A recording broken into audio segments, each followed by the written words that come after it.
I'm trying to become more and more unapologetically myself with some grace and some dignity.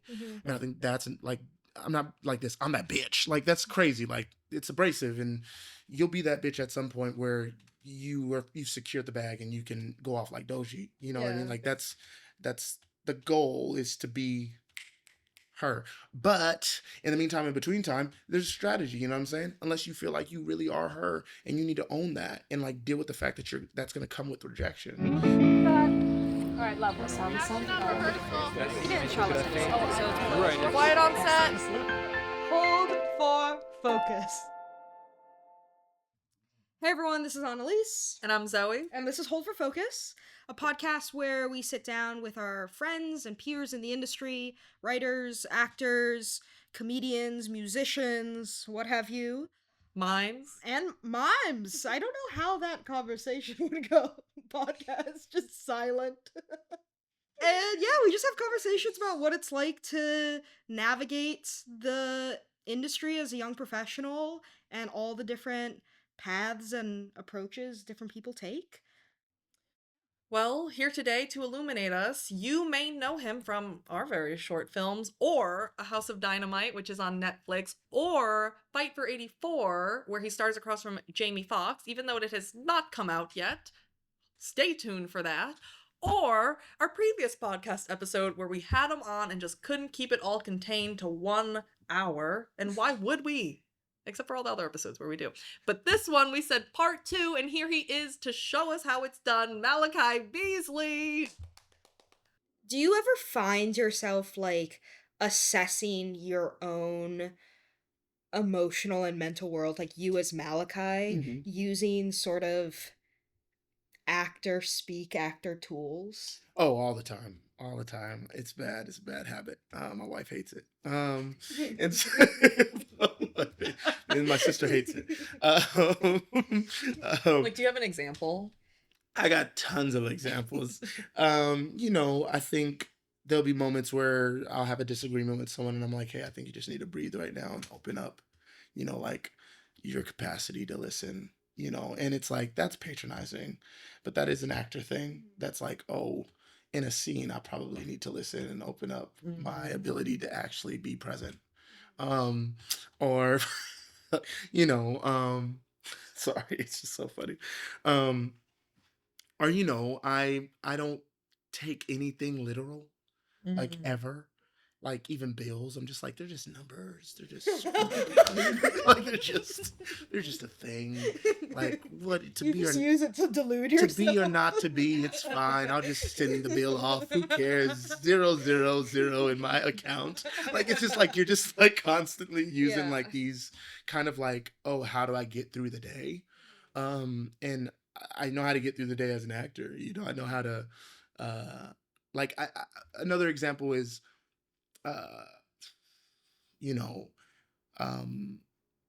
I was working at a coffee shop and it was not the best income. And I wanted to be a bartender, but I was afraid of going back into that life because it's really, really stressful. I mean, it's a fun time, but like it gets messy. And so I was like, I don't want to do that in New York. But I'm always going, what would a character moving to New York at a coffee shop, like what is his through line? Like what is this character's through line? Oh, he wants to be seen as an artist in New York. Like that's the through line. Like what's the obstacle? Oh, no one knows who this person, like he just moved here. Okay, so like what does he need to do to move his life forward? These are things I ask like the characters. Unfortunately, characters only have 2 hours, right? So they don't have a lifetime. But like I'm like, oh, what can this character do to move his life forward? Oh, he would have to like get himself out there. And so like for a month, I'm like, oh, maybe I'll go to an open mic and maybe this character can do this. And so like I'm literally setting up goals and like character development. Right. Like, That's funny. I was like thinking about that recently and more of like the corporate world, or especially when I was assisting, of like, I don't feel like I am naturally a very good assistant, but I play the role of a great assistant very well. That's what I'm saying. Yeah. That's what I'm saying. Yeah, I think it's interesting because it's like with storytelling, obviously a big objective is like legibility. Yeah. Like it's like bad stories are when you come out of the theater or you finish the book and you're kind of just like, what was that even about? Like, why did I do this? You know, like to me, that's like that's what a failure of the storytelling is, Yeah. more so than like I didn't like this. Yeah. Like it's just like I don't even have an opinion on it. That's right. Like what was this Yeah. even about? Um and I think that yeah, there is that instinct to try to make like pieces of our life legible in that way. Yes, yeah. When in reality, sometimes it's just not. Not that It's deep. just It's like just not that deep. it's yeah. not that deep, or it's just like noise. It's- You yeah, know, you're it's intellectualizing there isn't a something. way that you can like find that clear of a through line. That's you right. know? And that's what I'm saying. I think, at the end of it, it always comes back to the actor that does all the preparation so that then they don't know what they're doing. Mhm. Like that comes back to failure. You feel like a failure when you're working because if you're doing it right, most scenes are about conflict. They're not about like, oh, I walked away and I got what I wanted. Unless you're doing a rom-com, then it is like, I got the girl. But like all the way leading up to that, you're like, oh no, I'm late to the date. Oh man. And so like, as an actor, I often feel like, damn, I feel like a piece of shit. Did I do the scene well? And I think, see, I'm doing it now. See, I think life is that. It's like, actually, if I just let my body move and I just go and I really commit to what I want to do, like there's no way for me to actually build a goal that's sustainable or that's actually reachable. I can be like, I want to lose 20 pounds and I lose 25. And it's like, you didn't reach 20 pounds. That was the goal. You reached, you got less. You got less. I mean, you made, I guess you lost more, you know what I mean? Or you may have be at 19. And so why be hard on yourself if the goal is to live? And so I kind of see it like this, like there's no story to tell if a life hasn't been experienced. Do you know what I mean? Like we tell stories because people are living lives and because they are experiencing something. And so like in order to enhance that storytelling, you just gotta live and you gotta bring that stuff and vulnerability and the feeling of like not reaching the goal to the perfect, to the desired spot. It's like, yeah, be with that disappointment and that's okay. Like it's okay to be disappointed. It's okay to be let down. It's okay to get your heart broken. Yeah. So yeah, that's how I use it. I use it a lot. Rounding out your YSD experience, I believe it ends with like your showcase, right? And so can you like talk about what that experience is like and then how that springboards you or doesn't into your professional life? Yeah. So showcase is, for those of you who don't know, you got 16 actors or 8 or however many the conservatory is deciding to bring in actors, and you guys all pick out like mini scenes, which I was talking to a manager and I had a really great idea where I was like, I should just write like a showcase show. And so then it all makes sense. Like I'm not a manager, to a casting director, where it all makes sense and we actually see a real story and like things develop. They're like, oh my God, I would love to see that. Like an hour of just actors with a through line. That'd be amazing. But it is, that's the thing. It's like, it's so funny because it's like, oh, it's just a show. It's just a show, right? But like, it's like showcase is like actors open mic. It's like, what? Some scenes work on the day, and some scenes don't work on the day, and like, but essentially it's like a 3-minute, 2-minute scene between. I guess 3 to 5 minute scene between you and a scene partner. You get 2 scenes, and you're trying to show your range. You're trying to show what essentially, hopefully, if you can keep yourself intact all the way through those years, you're trying to figure out like what I'm good at here and what I'm good at here now versus like, oh, being afraid. Like I think sometimes people get stuck in showcasing just single like a single self because they're like, it's the safest thing, which makes sense. But you want to be like, oh, I'm doing comedy and I'm doing drama, or I'm doing drama and I'm a doctor telling somebody that they have cancer, and I'm doing drama where I'm a king and I'm dismissing my concubine. Like it's like, oh, this is range, this is class, and this is like occupation, right? And so you're trying to showcase what you can present to the industry easy, like an easy typecast. Uh, triggered a couple people. But you're trying to show like, this is what I get for free. Yeah. Because the beginning of your career is going to be what you get for free. And I think there is this weird kind of feeling for a lot of actors where they're like, why did I graduate and then I played a barista? Well, because you know how to make coffee, like, good for you. Like, but that's kind of what you're trying to do. You're trying to meet managers, agents, casting directors, producers, mostly casting directors, agents, and managers. And you're really just trying to get representation after it's over. Or there might just be some random person who wants to be inspired and is a director, an indie director, and they might hit you up and be like, hey, will you be in my short film? Don't ignore those people. They're filmmakers. But yeah, like that's essentially it. You're really just trying to showcase who you are, your skill level. The process after it is you usually get a couple emails. You'll sit down with managers, agents. You'll have some meetings. There might be a ton, they might be a little. Don't think about it too much. Sometimes the bigger agencies are just waiting because they can. And you're sitting down with those managers and you're telling them about who you are as an artist, and you're really just trying to figure out if you vibe. Like, I think a lot of people overthink this part. Like, I think they get in there and they're like, okay, my 3 years has to mean something. And it's like, you get 30 minutes with these people. Like, it's crazy that 3 years or 4 years for some, like, equates 10 minutes of a showcase. Mm-hmm. It's crazy. Like, it's crazy. But that's the job of an actor too. It's like, you work all of these hours to do a scene for a month. You do years and years of training, and you're in there for a month and then you're out. Yeah. And don't take it personal. It's part of the job. It's presenting, this is what I can do, these are the things that I believe in. Are our values even aligned? And I think that's where I feel like a lot of actors kind of like get in their heads. It's kind of like what we were talking about. You just gotta like fall off the diving board and be okay with the fact that like, you don't actually vibe with this person, but they might actually be in proximity to a certain level of success, or whatever your values are. For me, my values at the time was, I'm an artist.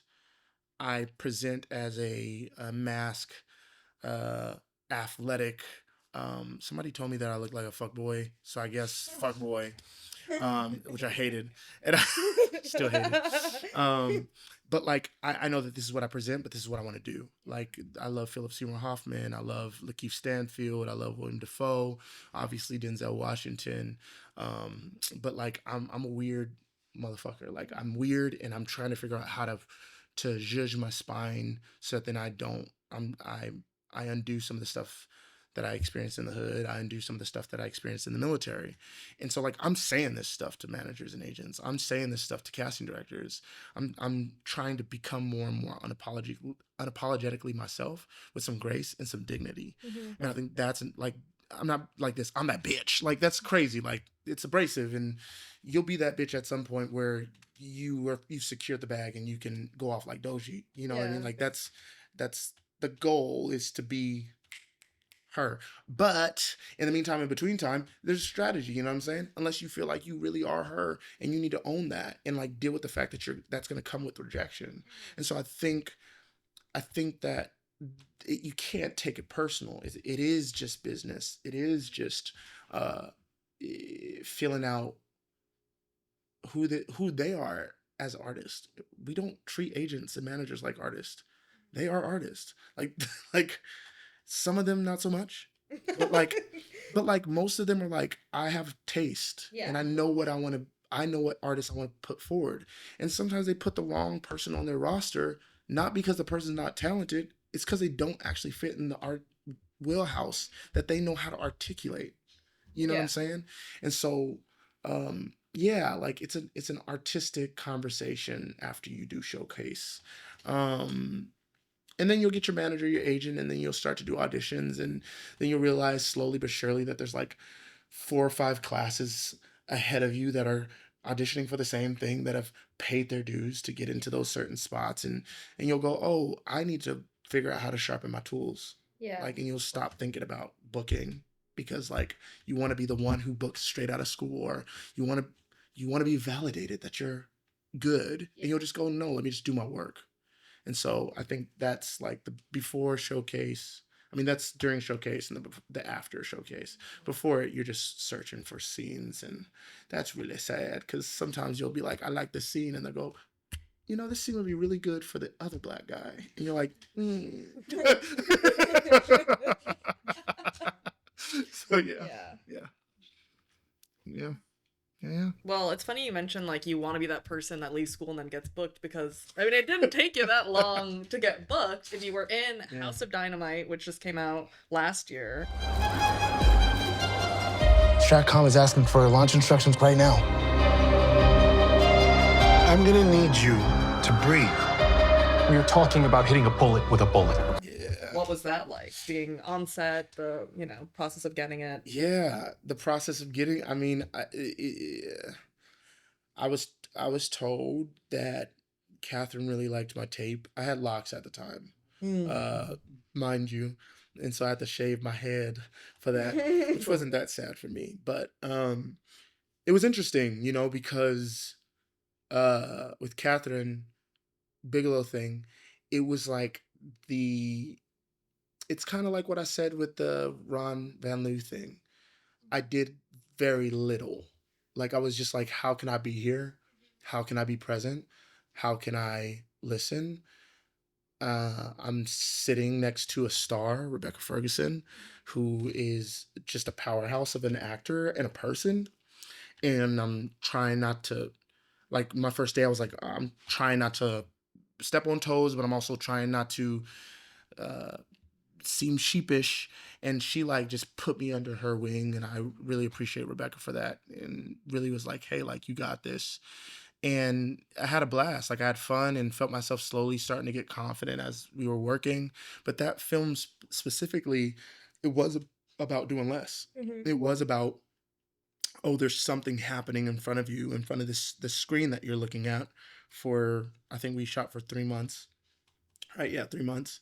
The screen that you're staring at, and you're supposed to be like, oh my God, this is the end of the world, And, I think it's really easy to look at that and go, oh my God, like, instead of like, okay, my job is to stop the world from ending. Like, my job isn't to react to the fact that I'm seeing a nuclear, like, warhead move towards the country. My job is to go, how do we fix it? And playing against the fear is where I think I found some good stuff. And I think, everyone on the set was able to, everyone part of that project was able to find really good stuff. Was it difficult to like live in that feeling and like have to maintain that for the 3 months of like there's impending doom and that is what you're playing every day, or not? Yeah, it's horrible. It's horrible. It's horrible. I'm slightly method. I'm not gonna claim it as a full thing because I think there's negative connotation around it. But that was my, downtown San Diego. There's a method acting school that I was a part of, and I have a tendency, and my wife and my sister can attest to this, that to start talking in questions around what my characters are experiencing. So I'll be like, like, is it worth investing in X, Y, and Z if things aren't going well? You're saying like things in your own life. Yeah. Yeah. Like, I'll be like, I just don't know. And then Julie will just be like, and, like, I'll be like, I think during that time I was like, yeah, I just don't know, like, is marriage even a good concept or institution to even like be like, what's the point? You know what I mean? And she's like, Yeah. like, and I'm processing what the character's processing that he can't process. Like, he can't ask these questions. And so that's how my method acting comes in, is that I get really, really curious about what questions are unanswered for my characters from in Malachi's form, or certain tics or habits I'll have. Like for this other movie that I'm a part of, this boxing movie, like the habit was like isolation. You know, there was more like focus. I mean, he was in solitary confinement for a while. He became a boxer and he felt isolated amongst the group. And so like the question of betrayal starts to increase. Like, do people actually like what I do? Do they fuck with me? Like these doubts start to creep up, and I have an amazing partner who like affirms me now and goes, hey, I just want you to know you're starting to ask these questions a little bit more than usual. Like, are you well? And I'm like, that's all I need is for you to tell me that. And then I can start journaling and start, you know, like really piecing together images from the internet, or reading certain things that kind of answer some of those questions or reduce some of that anxiety or some of that despair, I guess. So yeah, it was tough. It was tough with the House of Dynamite because it was like this constant, especially because the Trump administration. And I was like, yo, what is going on? Like, I don't understand anything right now. And like, why are we responsible for the largest nuclear cache in the world? Like, what is this? What is our responsibility? And then I get really, really deep into the nuance. And then I'm like, oh my God, like, but if we didn't have it, then these other countries would have it. So I guess we do have to have it. And then I'm like, oh, this makes sense. Being a politician is crazy. You know, like, so I have a huge empathetic system that like wants to understand the full scope of whatever it is that I'm addressing, and I never can. I think this is the one thing that is really hard for me. It's really hard for me to land on like an absolute when it comes to like social progression, except for certain things like police reform and rehabilitation and prison systems. Those are things that I'm pretty adamant about. I don't know anybody that's gonna win that argument.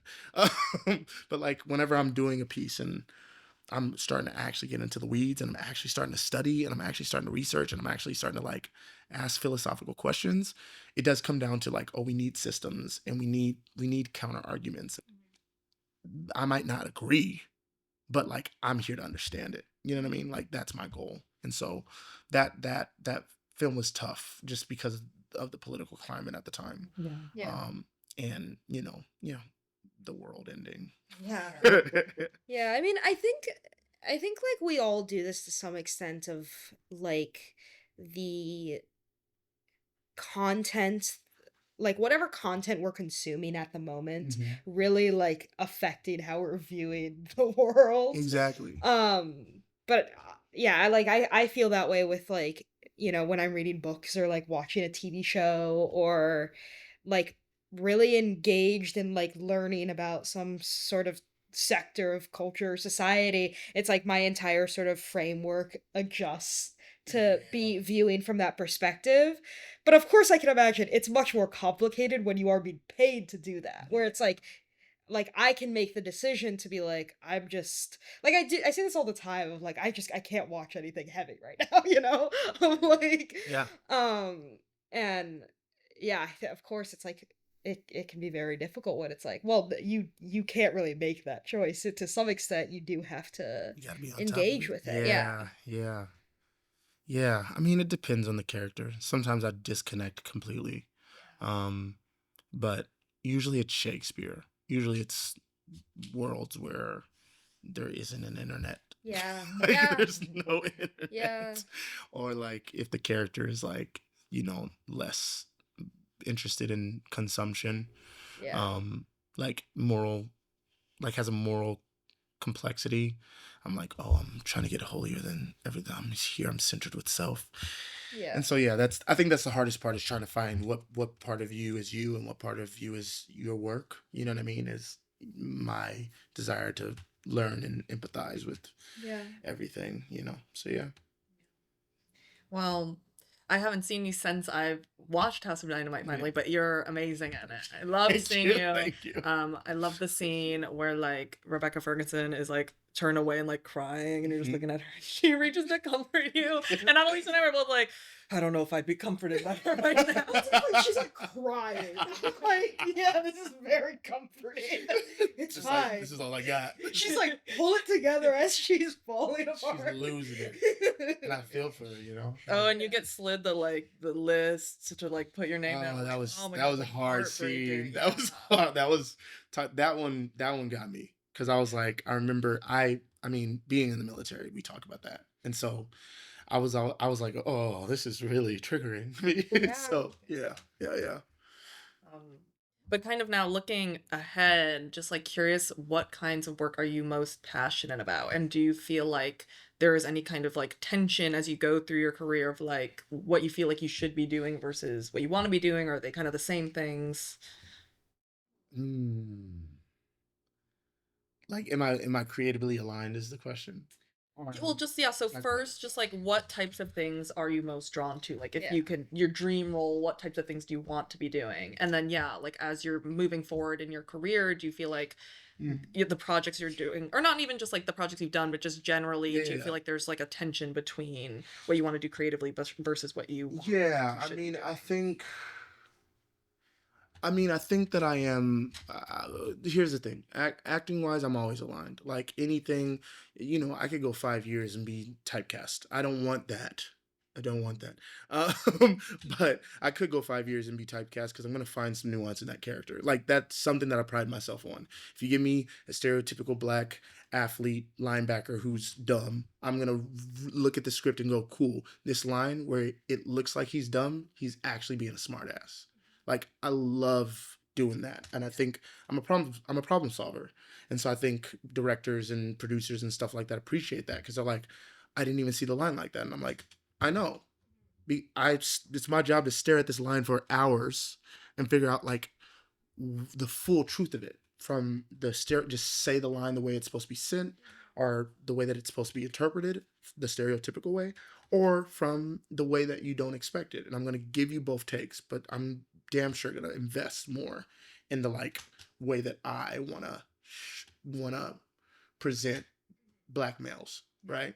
And so I always feel like I'm aligned no matter what. I'm going to figure out how to make that script alive for my creative partners. Now, am I quite in the pocket that I want to be artistically, or have I explored the things I really want to explore? No. Like I desire to play a black surfer. I desire to play a black cowboy. I desire. I've always wanted to do a Western, so that's good to know, noting that. Remember me. But you know, like I want to explore those things. I'm Afro-Latino and really detached from that, or like separated from it because my grandfather was like, nah, don't think about that stuff. Like just, it's already hard enough being black in America. You don't need to like confuse yourself with identity. And I would love to play a character who's processing that. I don't think I need to play a full-on Afro-Latino. I would love to, but like I don't want to take that away from somebody who's ready to play that role and has been waiting to play that role and really is lived in, right? But like I would love to play those almost like alternative spaces that are grounded, because I often see in black media, and this is why I love Lakeith Stanfield, because I feel like he's one of those people that knows how to fucking deliver what I'm talking about. But I often feel like in black media, when you see an alternative black man or alternative Latina woman or an alternative Filipino man, like, or a trans individual, like it's always like this weird kind of like, oh, look, we did it. And they're like a token in this weird way. And it's like, yeah, sure. But you didn't really like have a conversation with that artist. Not to promote a movie, but like I think One Battle After Another is a perfect example where you do have somebody who is like identify with a more fluid, but they're just themselves. They're just there. They're just saying the lines, and there's no adding on or anything. The commentary is there. Leo is like, what's the point of it? Like, you know, he says it in a way that doesn't feel like it's attacking a community. Like the script itself feels like it's like, no, we're trying to include this conversation in a way that actually feels inclusive. And so that to me is my goal. I'm not a political artist. I don't believe in it. My existence is political. My existence is radical. And so like I don't detach myself from political I just think I don't try to invest in like, oh, I gotta play Fred Hampton in a new Fred Hampton. Like I'm like, like if it's Fred Hampton, it's Fred Hampton. If it's, a black surfer, it's a black surfer. But I am very, very, very, very focused on making sure little black boys can look up to someone who they could see cry on screen and hold the space and still beat your ass like that. Like it's like those things are true, and someone who's creative but also has an air of like masculinity, someone who is sensitive but also has an air of like oh, I gotta take care of my responsibilities. And so I'm just trying to take it a step further than what Denzel has already laid the foundation of. Sidney Poitier has already laid that foundation, right? Jeremy Wright is someone who's doing that, but like really, really dig into, cool, we have our Denzel, who is like our father figure, who's like, nah, I stand for X, Y, and Z. Can we have someone who stands for X, Y, and Z and cries with his daughter? You know what I mean? And says, yes, my son could be a ballerina. I want that script. Like, that's interesting to me, because we need more. West Side Boogie said this. We need more black superheroes, and they can't just be Superman. You know what I'm saying? Yeah. Like, they can't. Denzel is our Superman. They just can't all be the same. Yeah. So yeah, that's what I'm at. Yeah. Yeah, I mean, I do think I think a lot of like I see this a lot with young writers, like college age writers and stuff that feel compelled to sort of write stories that work as acts of representation and sort of like fall into the trap of like actually reducing these characters rather than humanizing them by like giving people all the complexity that exists in like That's what I'm saying. real life. Yeah.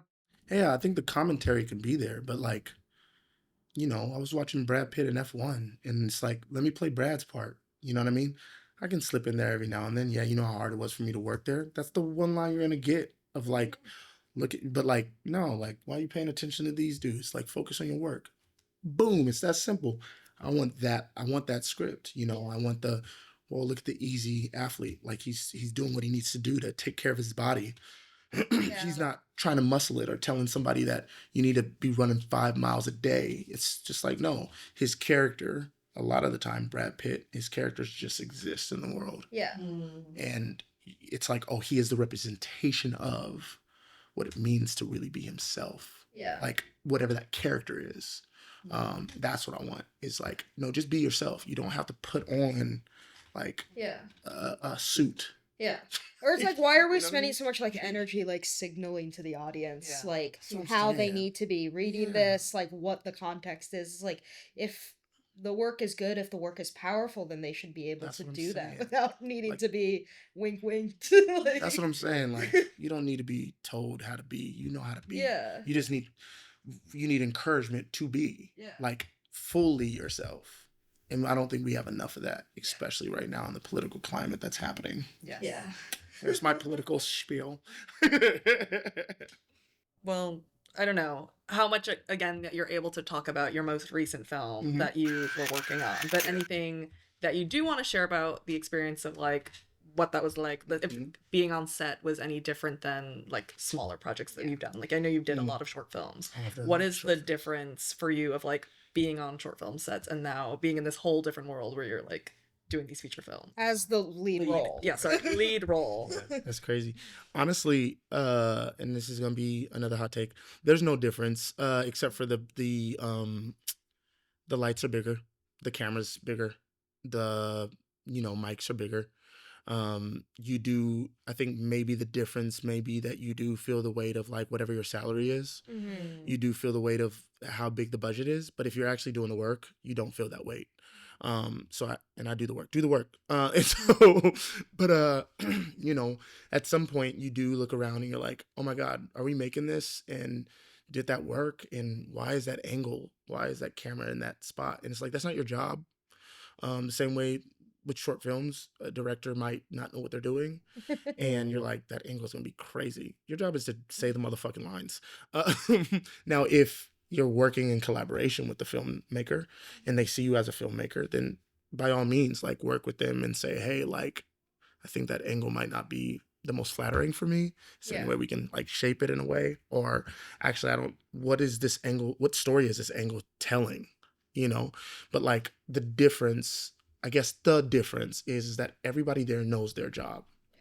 You're not in collaboration with the boom guy, because the boom guy knows exactly how to mix. You know, like the cameraman, he knows his angles. You can ask like, oh, where are you gonna be? Or like, you know, why is the light that high up? But like really it's like this hyper focus of, oh, you're getting paid every day to edit my film. My friends are not getting paid every day to edit my films. Yeah. Like, you know what I mean? Like, and that makes sense. So essentially you got to pay your dues being split focus, like editing and then having to go to your waiter job. Right. And you figured out how to perfect editing while waiting tables. And now you're being respected for just editing. And so now all that energy you took waiting tables, you're just putting into your editing. Of course that film's gonna be better. Yeah. You know what I mean? Of course the lighting's gonna be better. I'm pretty sure you could probably make a really great short film if you had the time and money. Yeah. With this equipment that we have, with natural lighting. You know what I mean? Like, you can do it. You just don't have the time. Yeah. Like, you don't have the hours to Or edit. energy. Or energy. And so I do think that that's the one thing when I hear interviews and they're like, hey, man, you know how to be a filmmaker? Take this out right now and go to the park. It's like, yes, and it's not going to come out the way that you see the bigger projects. And that's okay. Be okay with that. And yes, be a filmmaker doing that. But like the difference is that director has spent months, years prepping for this movie. Yeah. You know what I mean? But I loved getting to that place, having moments, directors, producers, actors like Jamie Foxx, Shea Wiggums, and like the moments where you're just like, what is happening? And they're like, I don't know. And you're like, you're producing the thing. You don't know what's going on. It's like, oh yeah, we're collaborating. We're trying to figure out the thing. You know what I mean? Or I think the main difference between the Kathryn Bigelow film and this Andreas Bias film, this Netflix film with Jamie Foxx in it, is just different styles of directing. You know, Kathryn is very much in the video village, says less notes, trusts her actors completely, trusts her second AD, our first AD, to like send the feedback that's needed. Whereas Andreas Bias is a little bit more like in the weeds. He's a little bit like, what's happening? You know, let's try it like this. Let's try it like that. Let's dance. You know, let's play jazz, which I think all film has an element of jazz. But yeah, I really think the difference is just like the confidence that people hold. Like they really know themselves on that set. They have the money to do so. Yeah. They have the money and time to reflect, and therapists to actually go, is this who I am? Can I show up this way? Yeah. Is this safe for other people? Is a question they should be asking. But like they just have the freedom to say, like we said, a nice little callback, to be that motherfucking bitch, to be Dochi. Like they have the right. Yeah. Because they have the time. Yeah. I'm curious, and like the lead up to, like in your prep, what is your work with the director like? Like how much are you rehearsing? How much do you have time with them? Or is it kind of, get to the shoot? Depends on different directors. Andy was amazing. Andy was like, how do you feel about the character? Like I could text him and be like, hey, I was thinking about his hobbies and I think that he likes to draw. I think that he would be a photographer if he wasn't doing this. And he's like, this is really good. This is really good. You're in the right, like you're in the right direction. And I was like, cool. Like I could tell him, I told him like, I talk and see things in metaphors and poetry. Like if you can if you can speak poetry to me and direct me in that way, that'd be great. And sometimes he would take the piss and be like, "You're an amoeba inside of a desert," and like he just like just fuck with me, which is amazing because he was trying to get me out of my head. Yeah. And then there were other times where he was just like direct and was like, "Hey man, I feel like this is a dark steel blue." And I was like, "Oh, cool. I know the character. You guys know this about my process." Color. You should explain that. Yeah. To people. A huge part of my process is playing with like colors as a way to understand the director's subconscious. And so usually when I see a director either frazzled, really excited, or anxious, or just like really in their element, I will go, "Give me a color. Give me a shape, give me an animal." And it's because I know that the brain is like they're processing so many things, and I'm trying to stay loose as well as trying to make sure that they're loose. And so when I hear them say something like this is a burgundy color on fire, I'm like, I don't know what that means, but it's a note. It's better than "I need you to be mad." I'm like, oh, that color does something for me. Like I can feel that. Or a shape. Oh, it's a circle with a dip in the middle. It's like, that's a very strange thing. We're going to figure out and interpret that the way that we need to interpret it together. And I can find that dip, like that smoothing. Oh, there's that moment for me. And so it's just an easy way for me not to get too precious about my work, because I think actors can actually ask for validation instead of like real artistic direction. And so when I feel myself getting ready to be like, "I need to know if the scene is good," I'm like, "Get me out of my head, color," So that's part of my process. I don't do it all the time. I don't want to make it like a thing, but like just do what I think. What's important is like doing what makes you feel good as an artist. Like Hamnet is a perfect example. Jesse Buckley has been talking about dream journals, like how Zoe was literally like, just write your dreams down. Yeah. And so like that helped her get to a place. And Michael B. Jordan journals just in general for his characters. For me, it's more abstract. It's poetry. It's imagery. Like I really like that kind of stuff that gets me in my body and out of my head. I've done all the intellectualism, all the intellectualizing stuff. And so I just want to hear nothing but music and symbols and like. Yeah. I think about this too with my process of writing and directing, where I really like sort of finding inspiration and references that are completely outside of film. Because then you also like can't get caught in the mechanics of it. That's right. Of like, I will be like, oh, like I want this scene to feel like how this song feels. That's right. Or like this poem feels. Yes. Or how this still image feels. And I think, it's all the same thing of like trying to figure out how to connect on a sensory level rather than getting caught in like the mechanics of the craft. Yeah. That's really exciting to me. Like, oh, it smells like a donut. I'm like, this is crazy. I'm about to break up with my wife and it smells like a donut. Like, what does that mean? like, it's just fun to me. And I can put that image, I can put that smell in the room, and I can be like, something is off. Like I don't know what it's the donut smell, like, and I'm like, oh, it's you, or it's something in the room, or it's a memory, and like I'm interpreting and creating a history in real time rather than like what I think. And I've heard this from other actors who journal or who have journaled, where they say sometimes it feels like if I journal the backstory, I'll be trapped in having to fulfill that backstory. And I'm very vague about backstory. I'm like, oh yeah, I got beat up in the back alley, like when I was 7. Like for what? I don't know. But like I know I got my ass whooped, because that's how memory works. Yeah. You know what I mean? And so like if a director was like, oh, it's a white angel, I'm like, for some reason that just connected to that memory that I wrote down a long time ago. Right. Yeah. You know what I mean? So yeah. Yeah. Do you want to move into our game, or that we continue to do? Yeah. Okay. Game time. Games. Okay. this game. We do a different game for each of our guests. We try to. And this is, where's this line from? Oh, shit. So we are...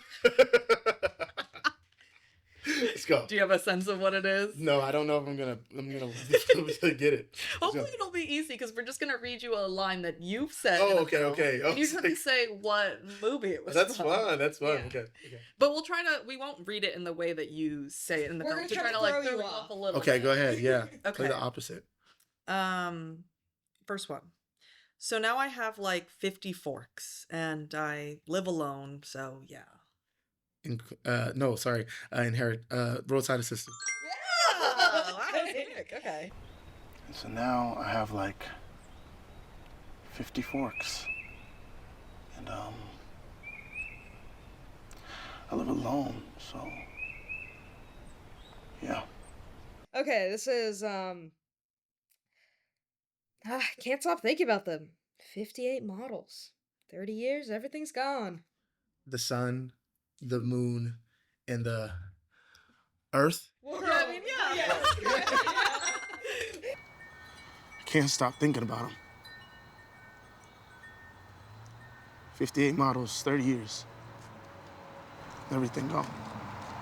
It's funny how we started with just like our own films. Yeah. Okay. I need a Mandarin. Oh yeah, House of Dynamite. Yeah. Yes, this is the White House situation room. White House please. situation? I need a Mandarin translator. I know,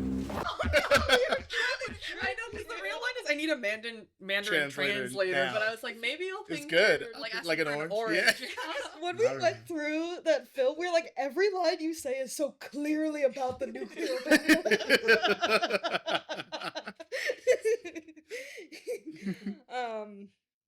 Okay.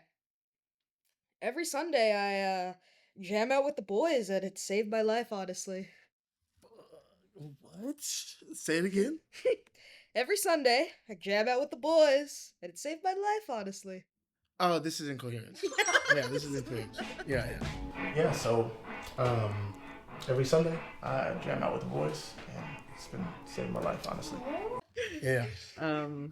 Okay. I feel like I'm running out of time. And when I'm here, I feel like I have time. That seems.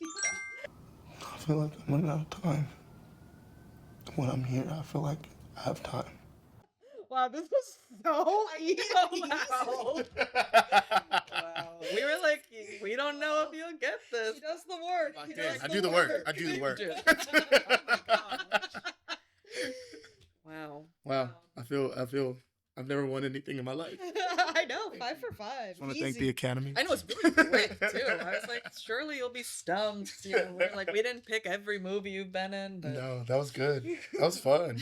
Wow. it's quick. It's like our quickest game ever. I told you we should have come up with more. Anyways. Okay, so our closing question Okay. is, what does making it mean to you, and why do you have faith that you'll make it? Wow, what a complex question. I'm gonna say something that probably some people may disagree because they got to see me in grad school, lose my mind, and question if I made it. I think making it is deciding. I feel like I made it in 2016. And the reason why was because at the time I was a vet. I was in the military. I was confused. I was scared. Didn't want to tell anybody that I was playing on a broken foot in a football team that I didn't really want to be a part of. And was depressed and didn't know that I was depressed. And so the decision to play Macbeth over playing on my football team was the moment that I made it, which makes it really, really easy, I think, or at least until I got to Yale, it made it really, really easy to just be having fun doing a short film because I had already felt like my life was saved by the art. Yeah, again, my upbringing, I thought that I would be dead at like 21 because I was a gang member, and then I joined the military, which doesn't really help that theory. And so just to be able to, at that point, I think 24, I think I might have been 24 or something like that, 25. Just to be able to be like, wow, like I'm playing Macbeth in a community college theater with an audience is a privilege. So yeah, I think my ego would say that making it is, and I'm really not trying to be the guy who's like saying this because I'm now getting paid as an artist, because I didn't care when I was sleeping in my car. I cared once I got to Yale, and then people told me that I was supposed to care about it. That's why Yale was so hard for me. So my ego, when I was at Yale and my ego was on fire, would say that making it was being a paid working actor who was seen as good at his job by fans and people. And that was me moving from scarcity. That was me moving from I want security fast and now, and just afraid that everybody's words about what it meant to be a real actor were true, which I don't think. But now that I'm more myself, now that I'm away from that school for a longer period of time than just a year or a semester, I'm like, no, I already did it. I did it already. So I just get to have fun now, and everything is a treat, you know? Yeah. Awesome. Well, thank you. Thank you. Thank you for having me. You've been listening to the Hold for Focus podcast, created by Annalise Ayuteran-Ratner and Zoe Sinclair. Today's featured guest was Malachi Beasley. Theme music by Luca Vonnier.